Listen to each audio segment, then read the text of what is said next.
喂，大家好，我係 Benson。今日係7月29號，應該係29號啊。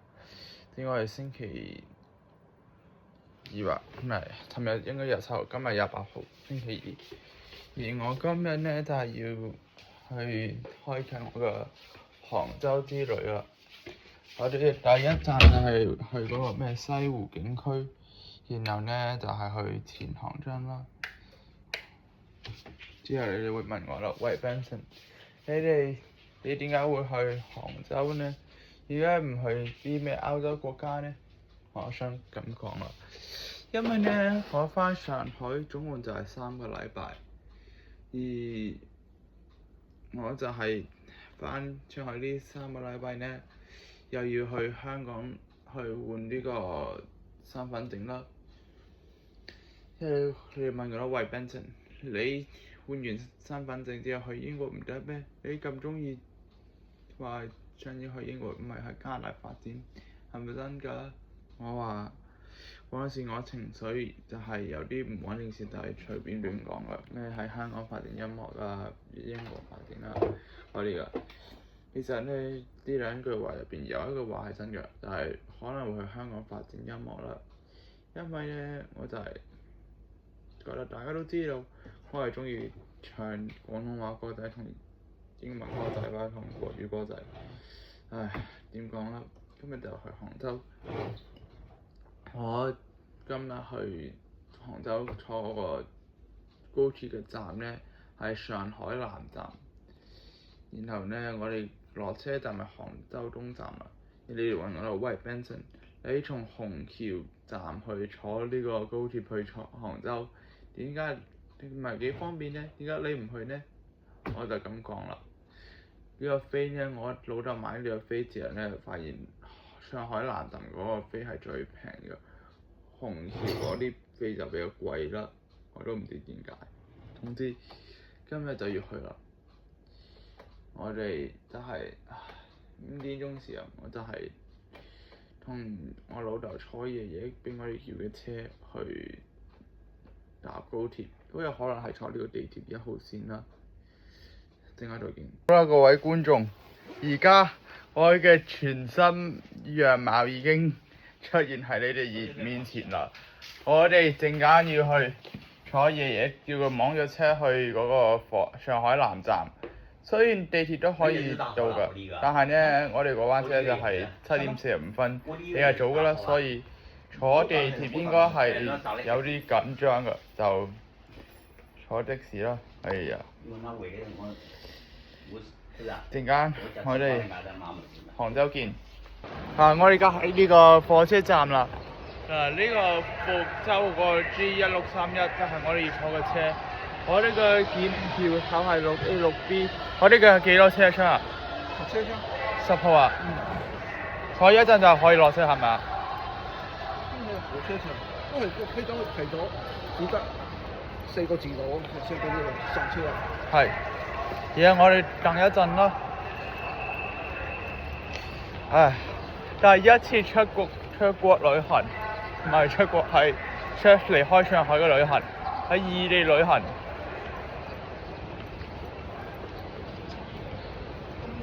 仲有咩食嘢啊？唔需要啦，可能去杭州食啦。杭州食啦，係啦。係，最尾啦就係、就最尾呢度拍俾你睇下呢度。哎呀，你哋應該都好興奮吧？你哋都係第一次同我一齊異地旅行，我哋而家真係期待。好啦，可以登上火車啦，我哋係10號車廂應該係。而家我哋排呢個隊，我哋而家係1631，而家幾點鐘？我睇下。放到口袋裏，放喺口袋裏。係。陣間我哋過關嗰陣時候呢，我係唔可以拍俾你睇，因為呢要身份認證，我係唔可以俾你睇我嘅驗證㗎，即係違法嘅。簡單再講啦。而家我哋喺架列車上面啦，我哋就係會喺杭州東站我哋下一站應該係唔知邊站咧？即係終點就係福州㗎，我哋係下一站應該係。依家我哋要喐啦，我哋下一個係嘉興南，然後係杭州東，我哋第3站落車位應該係。然後我哋就要去嗰個咩嘢西湖啦。而家到咗呢個杭州東站啦，我啱啱就係落車之後呢，發現一個小插曲，係有啲係咩旅行團人，我都搞唔明，係旅行團人，我估可能係真嘅旅行團，都有可能係冒充嘅。總之有啲人啦，就係話咩西湖1日遊，啱啱好我哋今日就係要去西湖㗎。之後呢，我老豆就拒絕咗佢哋啦。之後有個女嘅就衝住我哋講話10蚊1個，然後佢話咩啊？即係點？我都唔知佢哋點樣講啦。然後呢，我老豆就拒絕咗啦。之後我真係覺得呢種係真係有可能係騙局㗎。因為就好似我而家咁樣講啦，如果係一個正規嘅旅行團，佢係唔會咁做㗎。呢啲應該係一啲盜版嘅旅行團啦，嗰啲人。我都唔知點，應該係一啲，總之係要。你要做什麼？嗰啲係要去擦亮眼睛，小心自己，唔可以就係一時貪方便就搞到出事。如果佢真係呃到我哋就，我哋可能就要被告咗出去，之後可能要去入境處啦點樣㗎。這個出口是一個高鐵到達廳的一個出口。那我剛才已經刷過了，這裡不用。我啱啱咧就係試過乘車碼，但係用我加拿大號碼就係唔 work 喎，所以就去用嗰個網約車啦，或者出租車都可以。我都唔知你哋有冇人係有杭州電話號碼？我係冇用佢嘅電話號碼。我講下笑啫，因為我係唔係當真嘅。如果你有就有，唔可以冒用人哋，因為係犯法。我哋可以借樣下啦，或者我要去買嗰個中國電話號碼去用嗰個。冇所謂啊，可以用啊。今日就係西湖今日。好啦，各位觀眾，我而家要去呢個西湖啦。我就係報咗一個團啦，嗰個團咧應該係一個散嘅嗰種團，好似我上年去成都嗰種團。唔係，俾到嗰度前面。差啲行錯路，呢個酒店真係好大。就如果你哋有啲咩方向感唔好嘅，千祈唔好訂啲大嘅，訂個細啲嘅，其次俾呢個方向感啦。好，呢隻電梯，我部機而家係50嘅電，其實唔使急㗎，我哋。啱啱嗰個旅行社個人咧，佢同我講架車到咗啦，就嚟。我今日呢條片咧係唔會拍得太長㗎，影咗只拍一段，好似我哋以前喺加拿大拍嗰啲片一樣啦。因為我就係驚用晒部電。好，聽日再見。嗱，呢個可能就係我哋嘅碼頭啦。嗰個女嘅咧，佢就帶我同我老豆兩個人去個碼頭揾我哋嘅導遊，因為相信大家都知道，我哋咪臨時報咗個團嘛，而家我哋要去。每一個景點都會講啊。時間到了，你準時回來就行啊。好得。啱啱我要去聽我講話，時間到咗就得。到時候我哋就坐我老闆嘅車去返酒店，夜晚我哋會喺夜市入邊再見。呢個橋呢，其實就係嗰個永金橋，以前呢係叫永金門㗎，喺古代時候呢，佢就改成一個橋啦。應該係有啲歷史㗎，到時我可以聽嗰個導遊講，或者問 ChatGPT， 你哋問我問，你係加拿大人可以問，而我可能就問 DeepSeek 或者 Copilot。都如果好彩，我都可以買啲 ChatGPT 㗎。到時再見啦。佢話係東邊係杭州城，东边才是杭州城，其他三边啊全都是山。所以西湖之所以把它称之为西湖，很简单，杭州城的西边有这么一块湖面，称之为西湖的啊。那西湖的水打哪来？最早时期呢，最主要是靠山间积蓄的泉水和天然降雨。现在西湖呢，跟钱塘江、跟京杭大运河都是相通的，它有13个入水口，有9个出水口。所以杭州不管下多大的雨，不管下多久的雨，西湖的水位基本上保持在这样的高度。水位高了，它会自动排出去；水位低了，它会自动排进来。既然讲到西湖的水，再来猜猜看，您觉得我们西湖的水最深的地方有多少深？最深係幾多？1到15米，來猜猜看。應該係9吧，我覺得。1到15米，來3次機會猜中有獎，感謝我的團隊遊客，獎品真的嗎？你收上這個3潭液桂花香水就是你的了。1到15幾米？幾米？9米？9。10米？9，我認為是9。9你們認為呢？還有沒有其他答案呢？西湖的水有多少深？13。好，手啊！西湖的水有多少深？导遊告訴我，這還是我的。西湖的水有多少深？導遊告訴你，最淺地方在岸邊還不到1米，最深的地方在哪？咱們一會兒將會看到的3潭月3個潭的中間，最深的地方5米左右。快5米。5米左右啊！平均水深只有2.27米，很淺。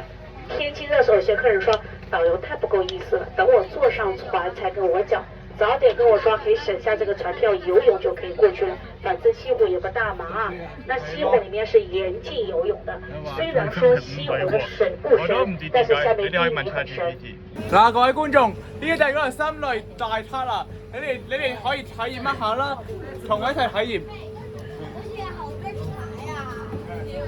一齊，到時如果有時間同我爭取嗰個，我花啲錢請你呢度去。呢個8條魚就係西湖入邊最長嘅、最多嘅。這個水不一樣，你看看。對不對？來，跟我走進來啊！來，好，我呢度。哈爾濱對嗎？哈爾濱。拍完以後，呢個石雕上面佢話有一個錯別就係個魚字，點解呢？係一個佛教啦。如果係4點咧，就係話條魚就冇咩命啦，就等於係死咗啦。如果係3點水咧，就係希望條魚喺水入邊有生命。好似我而家拍嘅咁啦，就係到時陣間我哋再深入啲，睇下呢啲魚。哇！有冇人想撈起嚟出嚟食㗎？如果想嘅話，讓我入去撈啦。到時我撈一條俾你哋食，你哋保證你哋食死今日，保證呢個導遊食咗之後聽日就過身。到時你哋食完呢條魚之後，保證你哋聽日去死。各位觀眾，我哋而家嘅位置喺呢個《西遊記》拍嗰個橋咧，就係嗰個唐僧同佢嘅女嘅咩女兒國。我唔知點樣講廣東話，你可以幫我可以補充一下。係呢個橋，而家我哋繼續行。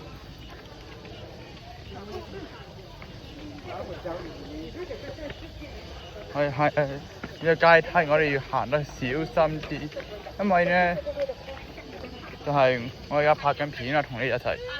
在水邊看下有個江象，有個小孩子在釣魚，它這個就叫江小鴨。江小鴨釣魚叫願頂上鈎，江小鴨釣魚叫年年有餘，還記得嗎？以前過年的時候，咱們在門上貼的那個年畫，有個小孩抱一條大魚的，就是他。啊，年年有餘啊！哎，祝你哋年年有餘，我哋一齊進步。好，我再帶你去看一個廁所，休息一會兒，要上廁所的上個廁所，嘴巴饞了去吃一個咱們這裡小吃啊。好，我真係嘴巴有啲甜，我都肚餓，我又想食呢啲嘢。得。而家我哋睇個錢塘江啦。那剛才有個小姑娘讓我那個訂桂花香水的，如果說你們需要桂花香水的，現在不用跟我說，我等一下讓他多放幾個在我車上就可以了。喝完茶在車上拿就好了啊。哎，一會兒到車上喝完茶上車來拿就可以了。現在咱先不浪費時間，我們先來看景。後面那個橋就是錢塘江大橋啊。據說當年這個大橋通車儀式的時候，毛以生教授就請來了當時靈隱寺的方丈，叫木魚法師。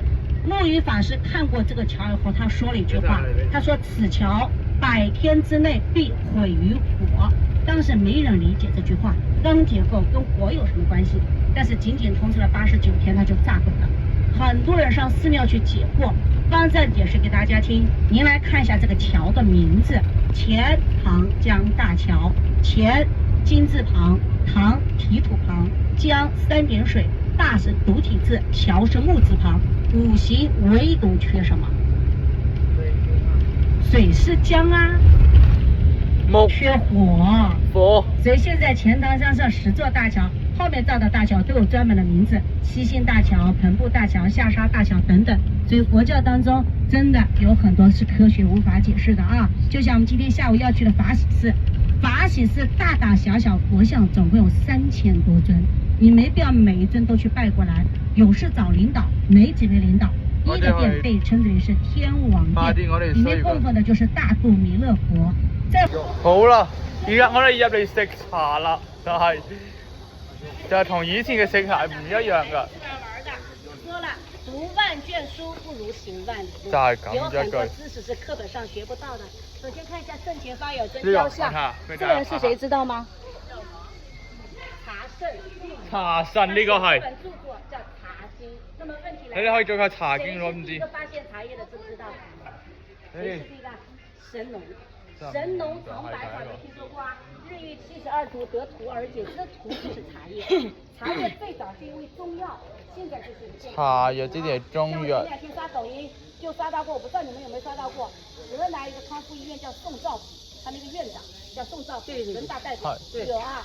他就發過一個短視頻，他說你拉肚子的時候有個很好的偏方，下次碰到這個情況，你不妨試一下，就拿那個綠茶，不僅僅咱們這龍井茶，家裡綠茶也可以。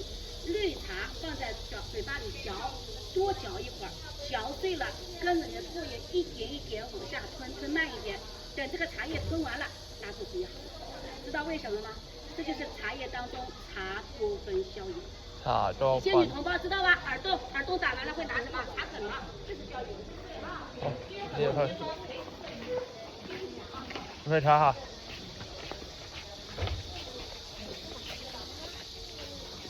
到時我唔知係咪可以買拍片，如果唔得嘅話，佢出嚟就同你哋講，先關閉部機先。應該再見。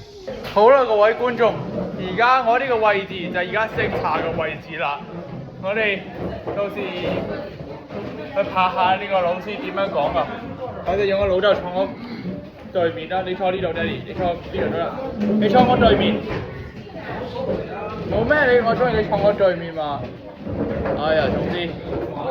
陣間我哋睇下點做佢呢個茶。好了，首先呢，歡迎呢各位來賓啊，大家好啊，下午好。請不要拍攝啊，謝謝。好啦，我哋喺呢個茶嘅地方，我哋啱啱睇過啦。呢個茶呢，其實佢話係適合養生㗎。呢個堂呢，就係即係幫到我長咗關於茶嘅知識。呢個茶呢，就係即係適合養生嘅，真係適合養生。跟住咧就係我哋飲落去嘅時候呢，嗰個茶葉我係咬咗之後吞落去㗎，真係比較好。我就係真係比較中意。我本身係真係想買落嚟㗎，但係呢，我老豆唔俾我買，因為呢呢個茶雖然係對我比較符合嘅，但係實在太貴。呢個茶太貴，300蚊真係兩大盒，係兩大一細，係一大兩細應該係覺得係呢個，所以呢我就冇買。所以呢佢就係咁樣講啦。如果我可以買個茶，我係會去呢啲其他地方去買啦。睇下佢哋上我哋呢架車啦，呢啲啊。呢架車咧，我哋人車，有人走上去。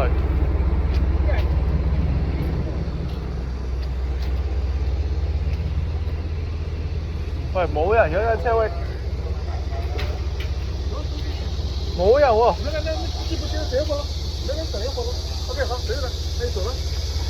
好，然後我哋上車，然後上咗車之後呢，我會同你講下關於呢個茶。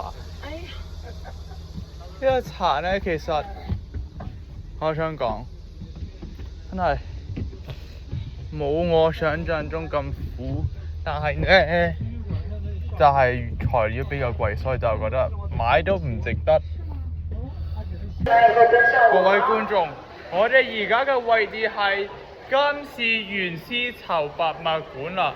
我哋而家要集合睇下呢個絲綢係啲咩過程。呢個就係呢個拉絲區啦，有呢個絲可以拉嘅。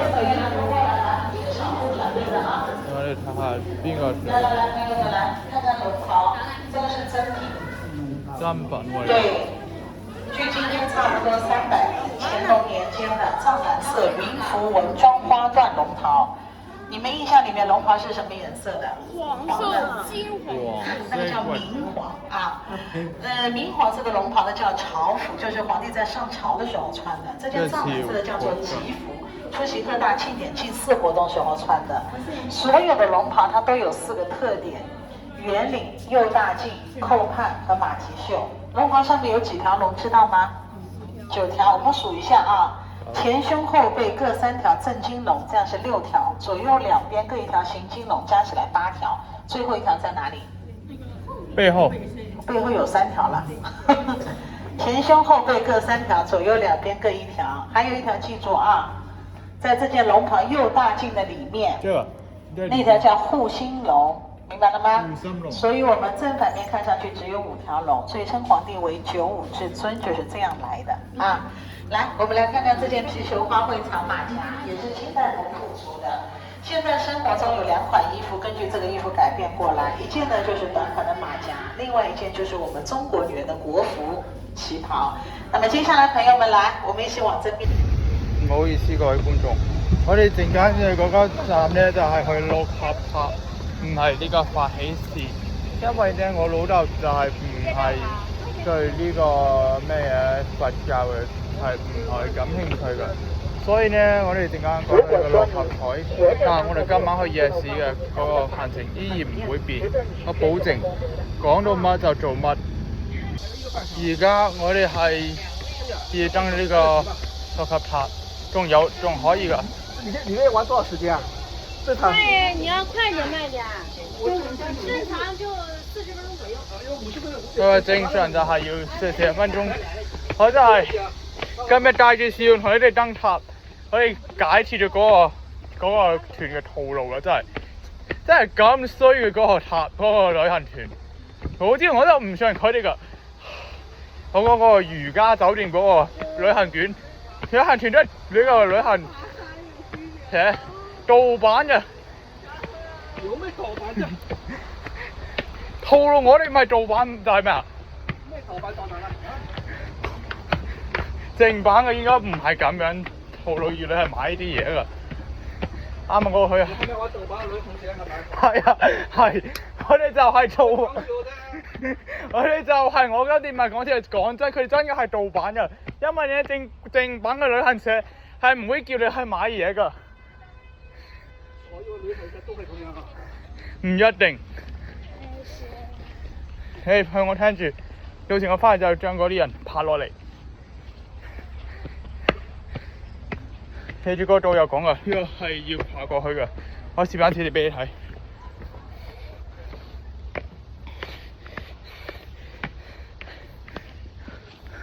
嗱，呢個就係我哋今日搭嘅六合塔。係點樣入去呢？睇住我啦，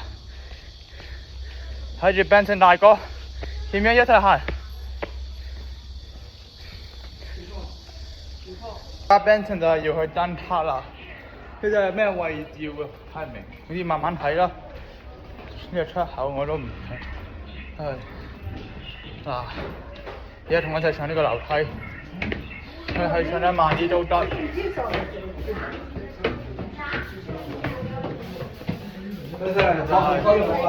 要爬高樓好似 Castle Walma 嗰節㗎。如果你哋係好似 Jason 嗰樣有咩恐高症，你哋唔可以嚟。萬一出咗事，係點樣呢？係咯，我就係中意攀呢個塔。你慢慢。喂，你小心啲喂！俾粗，慢慢俾粗，冇衝得啦。冇升級俾粗。我唔係咁，我係唔驚，我係勇敢。唔係，大家都係玩一下，你唔好講佢啦，逼得你啫。我逼咗佢，咩嘢嘅都唔得。喂，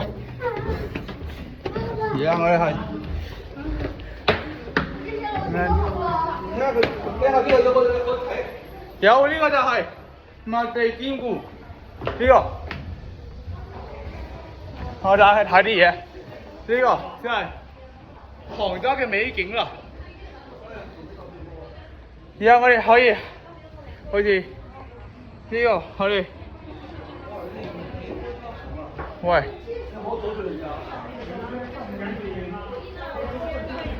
我快啲衝過去，呢個啊，行啲，喂，好多人嘅婚禮喺呢度舉行嘅喎。有一日如果我同某一個人結咗婚，無論係李二章都好啦，邊啲人都好啦，我都會同佢一齊過嚟。唔好意思。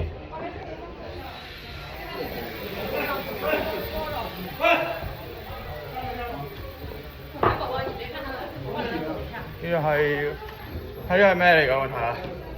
咩萬草卷紋？我唔知你哋可以幫我點解呢啲嘢問 ChatGPT 或者問咩 AI 都好，只係幫我理解就得。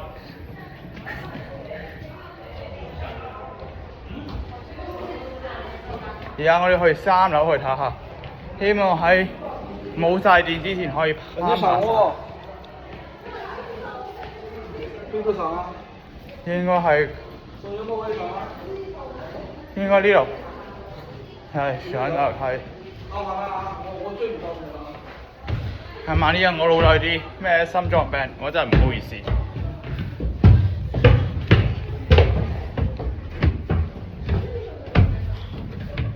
好。輕啲啊，輕啲。乜都得，只要冇咩損壞就得。啊，睇下。有咩唔可以拍攝？總之按照規則就得。呢啲都係同樣嘅，冇咩嘢好睇嘅。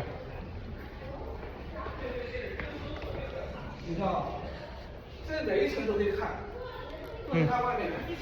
每一層都係睇一樣嘅嘢，有咩好俾你哋拍嘅呢？先生，我頂唔順啊，你要等我一陣。好，我哋慢啲。所以我覺得去出邊睇下。我覺得你唔係幾好嗎？睇風景每一場都係一樣嘅喎。係啊。有咩嘢好睇，好俾觀眾睇嘅呢？總之要拍就拍啲精彩㗎。呢度。咁得啦，咁得。如果你係我哋上，慢慢上，好嗎？好。因為我練咗上，我係練唔上。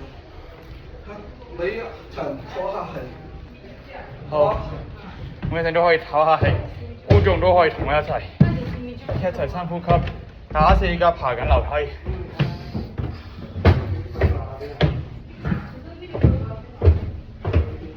哇！真係高過卡蘇歐嘛？點解？嗰陣時我哋行過開個彎曲㗎。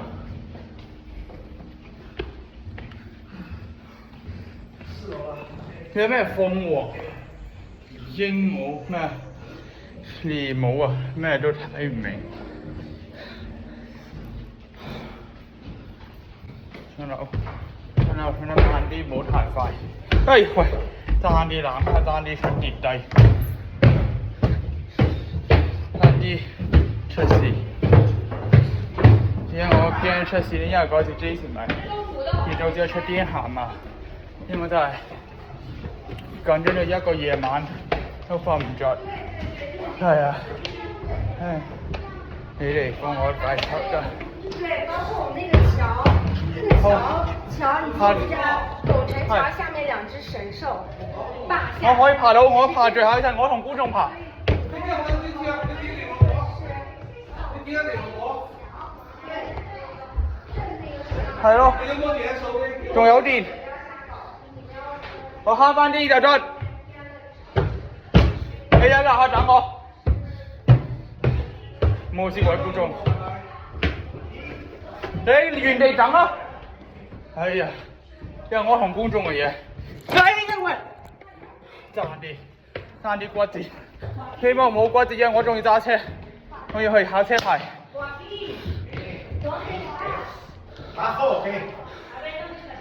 下個，我啱啱過我哋後面嗰位保安啦，佢話呢個六合塔咧最高層就係第7層，而呢一層咧可能就係爺爺嫲嫲喺1967年啦，佢哋兩個同啲朋友喺呢度最高啊！係去唔到就係死啦！咩水咯？鎖死咯！出去睇呢個就係爺爺嫲嫲佢哋去過呢度。嗰時佢哋同啲同事咧喺呢個最高層，爺爺同我講，應該係咁噶。影唔影相啊自己？我影啲相，呢個就係我哋個小手揸住啊！西湖。抓盆子啊！哎呀！上面還有到棚頂了，差不多頂頂了啊！好，謝謝。上面個房間啊，好的。呢個就係希望長大之後，如果我有我女朋友，我會帶佢嚟呢個地方噶。如果我有女朋友，我會帶佢嚟。我冇女朋友而家，我都係需要改啲脾氣。呢啲好觀眾點解要幫咗我一下？我真係想有女朋友。我都希望有一個啦。3個字到就爬到最短時間，因為咧我係個咩都唔怕嘅人。你話係咪咧？卡薩羅咪嗰個彎彎曲徑我都爬到冇事。點解我同 Tony Jason 3個都爬過？點解就 Jason 一個人發咗癲癇咧？係咪因為佢睇得太弱？其實我認為咧 ，Jason 就係恐高症。佢哋都話咗 I'm scared of heights 嗰陣時，你哋睇翻我喺 Castle Loma 嗰陣時拍嘅片，可以睇出㗎。嗰陣時咧，我仲係17歲，今年我18歲啦。而家呢條片入邊，唉，我覺得如果同 Jason、Tony 一齊嚟杭州，肯定做唔到㗎。因為如果 Jason 真係出咗啲咩事 ，Alex 肯定要鬧死我啊！唉，唔講我啲嘢啦，因為 Alex 都嬲死我啦。我同 Jason、Tony 都已經冇咩聯絡啦，最近。3月份到係喺尾生嘅時候，你先就我哋就分開。唉，總之以後我會帶我個女朋友嚟，唔知係邊個，希望係李怡俊。我啱啱睇咗一啲嘢啦，佢話嗰個法喜寺，我哋本身今日要去嘅嗰個地方啦。係唔建議我哋去嘅，因為咧佢話嗰個寺廟咧就係無聊㗎。其實真正原因係有嗰個導遊，佢就係話請香要900或者上千嘅日字香，嗰個就冇咩嘢地方啦。不如去靈寺啦，係靈隱寺。嗰個靈隱寺咧唔好之處就係要提前1日預約，仲有個啱啱嗰個司機講過，係可能好難預約啦。去謝江省博物館我哋可以試下，因為我都係中意兜博物館嘅嗰啲人。睇下，仲有可以睇下，可唔可以仲有其他地方可以去㗎？而家我哋要去嗰個咩武林夜市，應該係往呢個真八路嗰個方向走啊。本身係想去呢間餐廳㗎，但係呢，我應承咗你哋話去夜市去補償你哋，因為咧我哋入嗰個咩西湖1日遊盜版嘅。其實我問過 DeepSeek 㗎，佢話呢種係嗰個咩嘢掛羊頭賣狗肉係種詐騙啦。其實真係詐騙嚟㗎，我亦冇辦法，我係真係非常之衝動。真係好衝動，就冇諗清楚就報咗個團。其實咁樣做真係唔啱嘅。如果我可以諗多啲，就唔會有呢種咩？邊個？这个呢可以行夜市，这可以这卖什么？这个是桂花糕，这个水果是什么水果？唔知啊？行夜市睇下，即係雲南咩藍莓，我總之呢啲好像哇呢個夜呢個就係夜市啊！我呢個夜市就好似台灣嗰種。其實蟹黃面我可以試下，因為我想我可以試下呢個。这是这个。係啊。你第一下就去这个了，不要猜它。唔係，我想睇一下，睇下呢個，呢個就係呢個係應該係咩辣魚咩面皮啊？呢個咩蟹黃麻撈麵？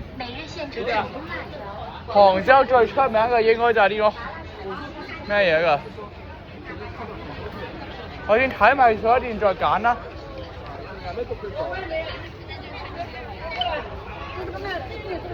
呢間就係386。到時我如果唔得就揀翻呢個啦，就反正有咩可以㗎。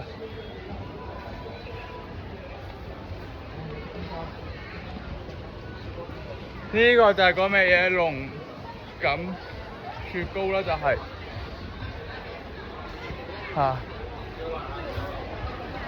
濃茶啦，呢個濃茶。呢個茶就係今日飲嘅嗰種茶。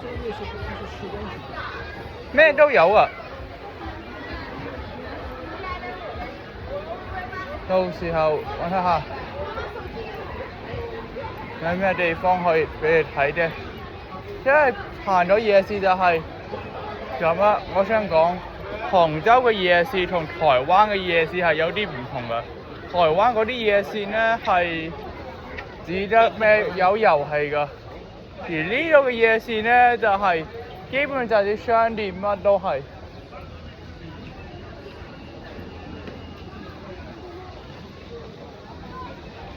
我哋睇下，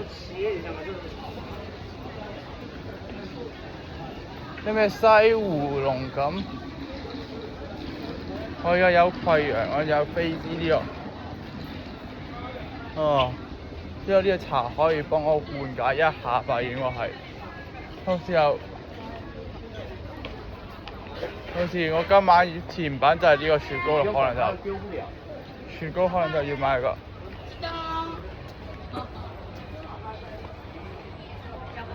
我想睇下有冇其他餐廳。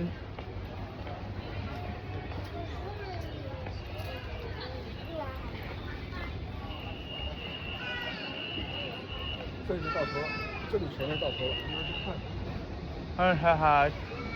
如果唔得就386咯，就個386餐廳。我就仲有一條。其實一半啊。行完成條，如果唔得，呢個就係東大坊，可以睇下呢個傳統東韓味，我可以試下呢間，我想試呢間。你睇下邊，你出去。唔係，我先再睇下咯。可能就決定呢間，我可能會決定嘅。呢個就係糖水鋪。你睇下，如果你想買糖水，就嚟呢度買。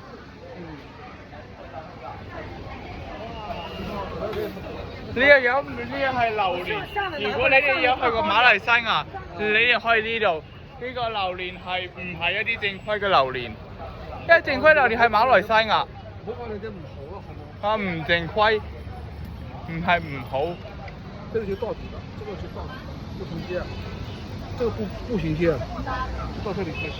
好，我覺得咧，啱啱嗰個就係我已經決定咗啱啱嗰間啦，就即係咧而家下面就冇咩路可以走啦。唔好做咗嗰邊啦，我哋從單都開咗仲有邊邊？開通。扶住單出嚟，嗰度仲有一半係嗰個方向。係。你明嗎？係咗一半。其實行完呢一半咧，其實我已經決定咗係東大坊啦，我已經決定咗東大坊，我哋入去睇啦。我已經決定咗呢間啦。嗰度唔睇啦嗎？嗰度唔睇啦係嘛？唔使用，我唔使用。應該唔睇啦，就決定呢間啦，今晚就喺呢間得。好。入去。好啦，我哋而家要走啦。呢個飯咧其實都好好食㗎，除咗一個魚係辣嘅啫，其他都係算 OK 㗎。只係應該呢度出去。我而家要帶住大家一齊去品嚐一啲杭州本地嘅甜品，咩龍茶雪糕啊，我想去試一下。即係咧，我冇食過嗰啲龍茶雪糕，我想第一次試下啲以前冇試過嘢啦。其實我爺爺就係話我建議我係三分之一係廣東話，有2/3係國語同英文，因為你哋都聽得明國語同英文啦。廣東話係你哋主要嘅，亦都係我主要嘅，所以就去睇下呢個咩龍蟬啦。我想睇下有冇其他嘢中意食㗎。係啊。會食乜嘢啊？我想食啲甜品，係啊。甜品就嗰度咪甜品咯。我想睇下呢個人。哇！咁好嘅，啲警察喺呢度收住我哋。唉，呢個就係買心我哋講過啦，呢個係美團嗰啲咩高通電寶啊，我只係海上公園就租過一個啦。唉，黐孖佬啊！真係嗱，你哋問我呢個甜品係咩嘢？應該就係呢個雪糕啦。我想買一個。應該係呢種，就係呢種。Daddy，呢個就係我想試呢個甜品。你食呢個嗎？係啊，就係呢個雪糕。我睇下，賣係幾多錢啊？你好，這個不一定多少錢一個？第一個16，第二個8塊。爸，你想不想試下呢個雪糕啊？什麼？這是什麼？一隻8塊。那第一隻16，第二個8塊。可以啊，你要買不啦？可以啊。你想吃嗎？就給你吃嘛。在美團支付、微信支付玩的有。微信都可以，你掃這個碼，你掃。爸，你來掃。係啊，我老豆可以掃呢個碼。我啱啱同呢個店員係講國語嘅，因為而家杭州冇一個人係聽得明廣東話嘅。這總共是24塊錢是吧？這是微信嗎？都可以。8塊錢嗎？8塊8。24是吧8塊錢就好。已經是這數24。這兩個是幾多錢？一樣的。我哋而家就係試下呢個甜品，都只試完就同你講係一個咩味㗎。